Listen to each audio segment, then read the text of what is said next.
क्या बात है, आप चिंतित दिखाई दे रहे हैं। हाँ शत्रुघ्न, आज मेरा मन बहुत विचलित हो रहा है। लगता है अवश्य कोई घटना घटने वाली है।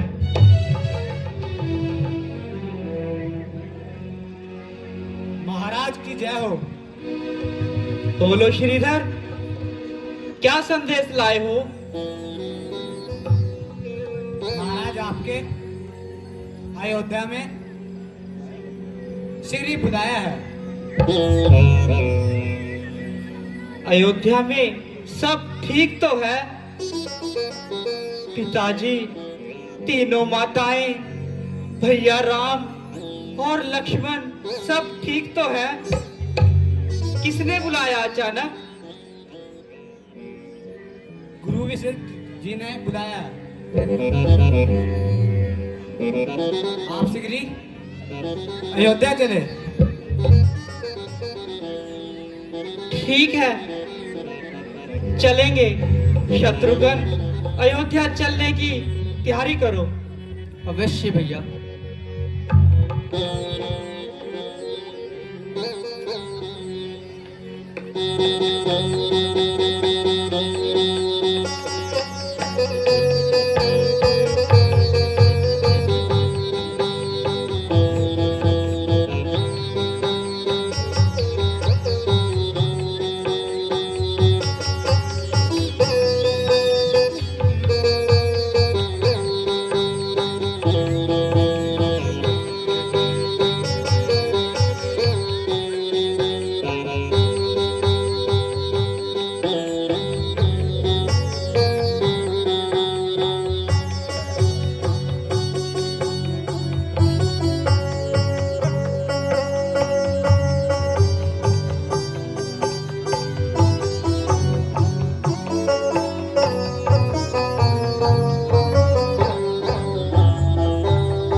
भैया,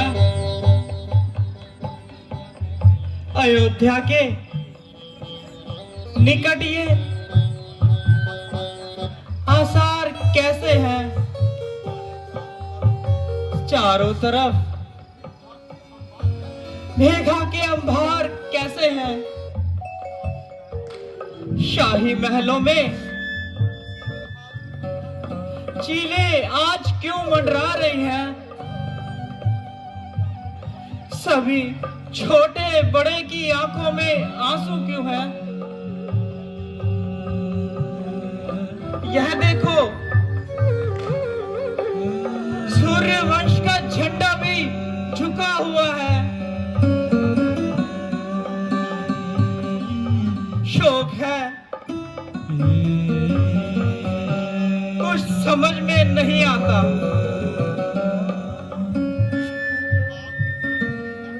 मेरी बाएं आंख भी आज फड़क रही है। हर घर में आज मातम सा छाया हुआ है।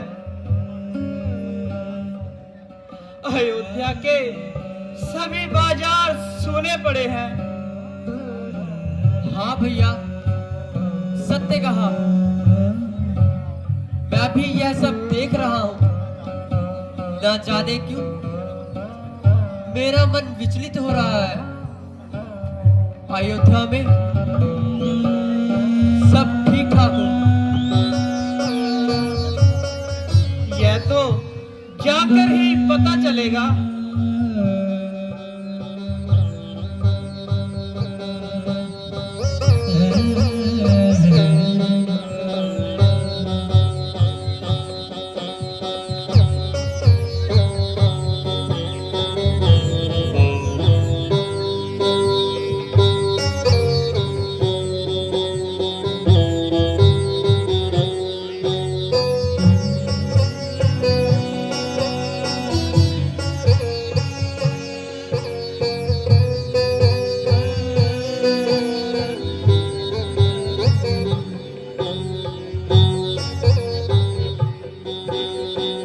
शत्रुघ्न,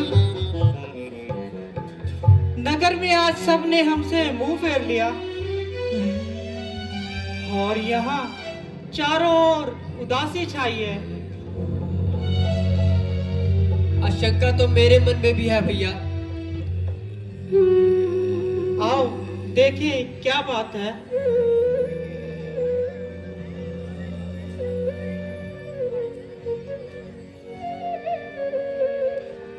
माता जी, ये आज आपने कैसे वस्त्र पहने हैं?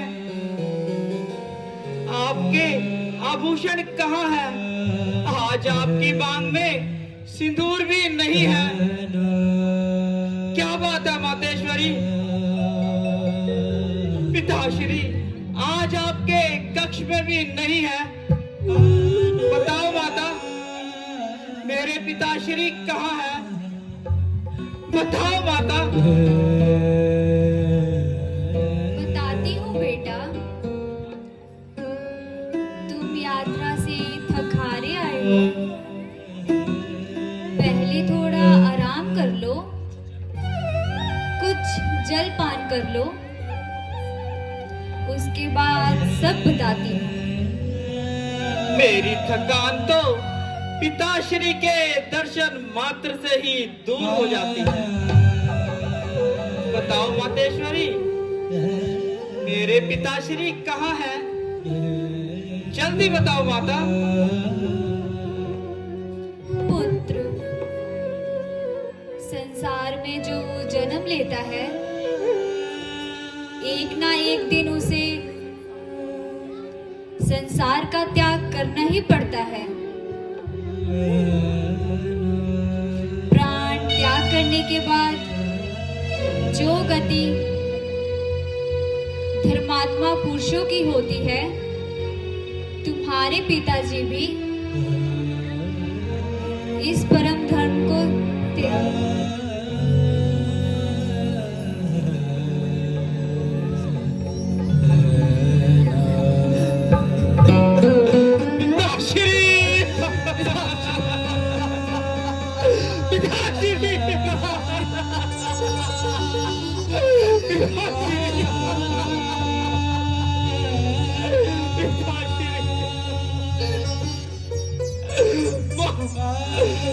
मैं कितना भागा हुआ। मैं अंतिम समय में अपने महान पिताजी के दर्शन भी न कर पाया।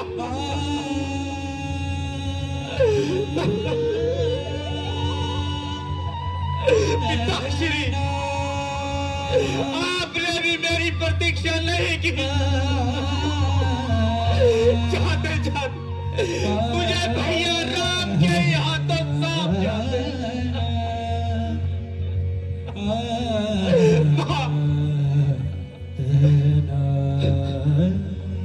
पिताजी ने प्राण त्याग करने से पहले मुझे अवश्य पुकारा होगा। आप सब तो उनके पास थे, केवल एक मैं ही नहीं था। बता माता, पिताश्री ये अंतिम शब्द क्या थे? बताओ माता।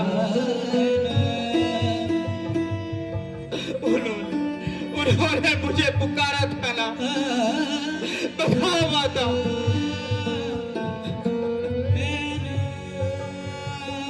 वह अंतिम समय में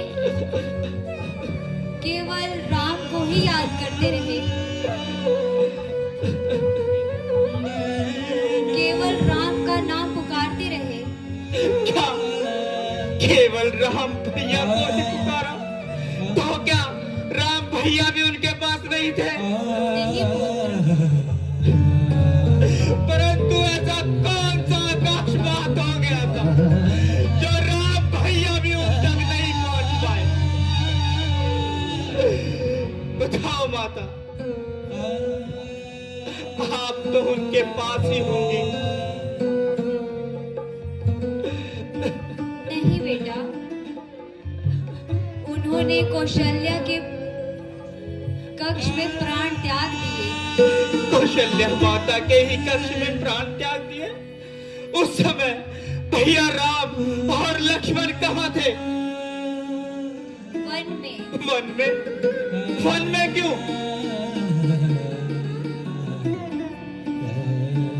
महाराज ने स्वर्ग सुधारने से पहले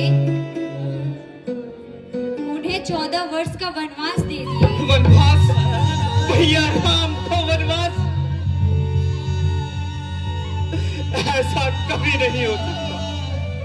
यह दंड तो भयंकर अपराधियों को दिया जाता है। मेरे राम भैया तो धर्म और सत्य की मूर्ति है, उन्हें यह दंड क्यों दिया गया? बताओ माता, उनसे कोई अपराध हो गया था?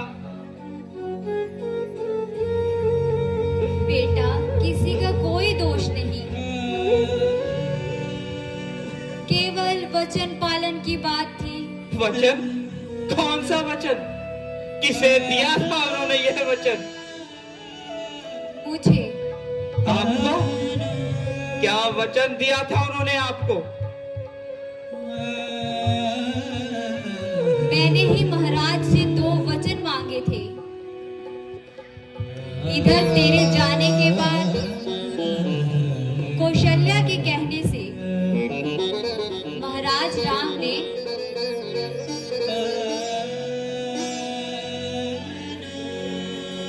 राज्य अभिषेक के लिए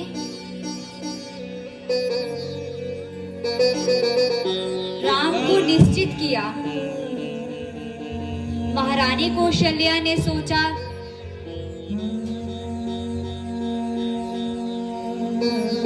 कैकेयी का पुत्र भरत तो है नहीं,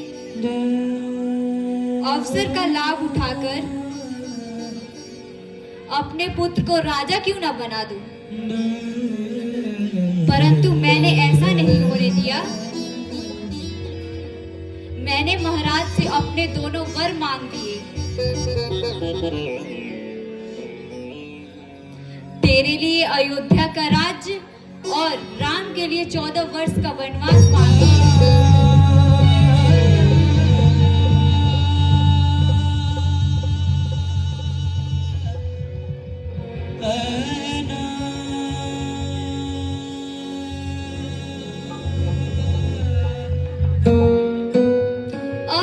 अब तू राजा का कर्तव्य निभाएगा। इस तरह मुझे देख क्यों रहा है? मैंने जो कुछ भी किया तेरी भलाई के लिए ही किया। तूने मेरा भला नहीं, तूने मेरा सर्वनाश कर दिया।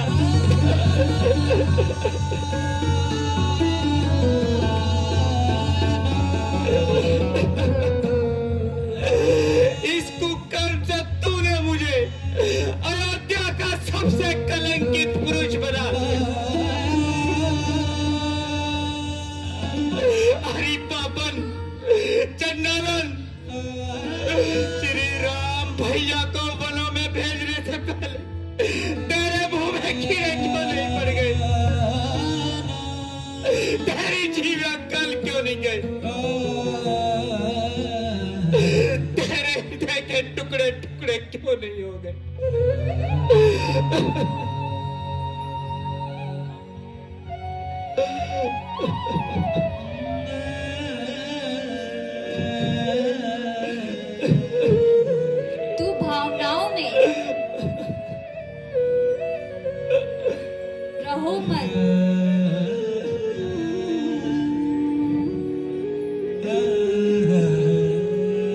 दशा संभालो पुत्र।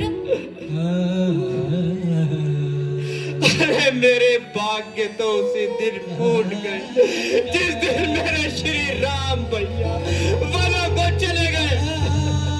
वो श्री राम भैया जो तुम्हें अपनी माता से अधिक समझते थे, वो कौशल्या माता जो तुम्हें अपनी बहन से अधिक समझती थी, उनके इकलौते पुत्र को वनों में भेजने की बात कहते हुए तुम्हारे मुंह में कीड़े क्यों नहीं पड़ गए? तुम्हारा हृदय खंड खंड क्यों नहीं हो? तुम्हारी आत्मा ने चित्कार नहीं किया?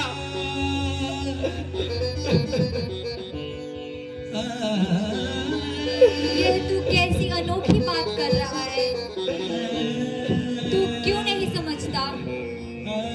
हर माँ बाप ने पुत्र को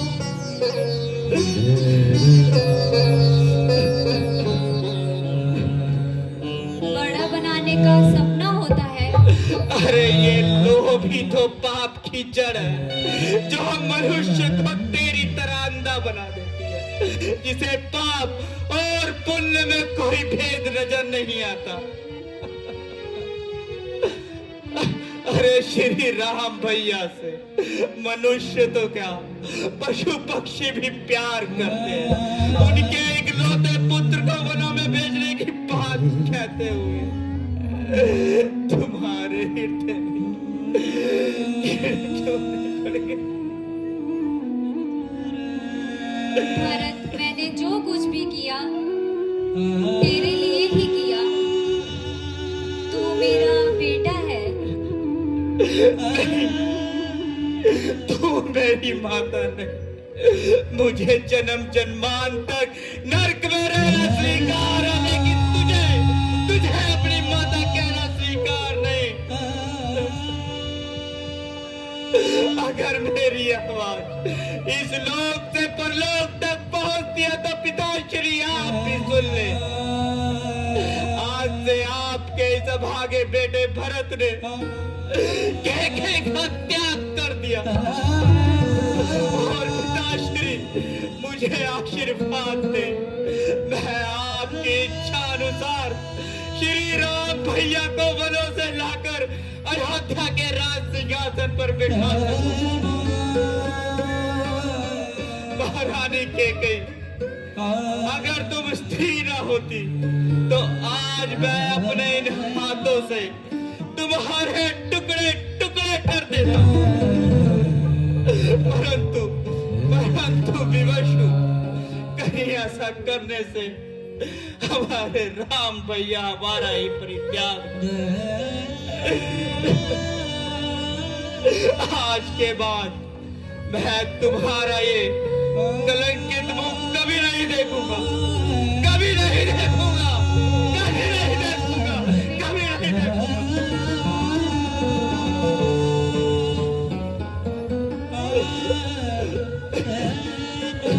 बेटा दशरथ, और जहां मेरा बचपन मेरे पिताश्री की गोद में गुजरा, इस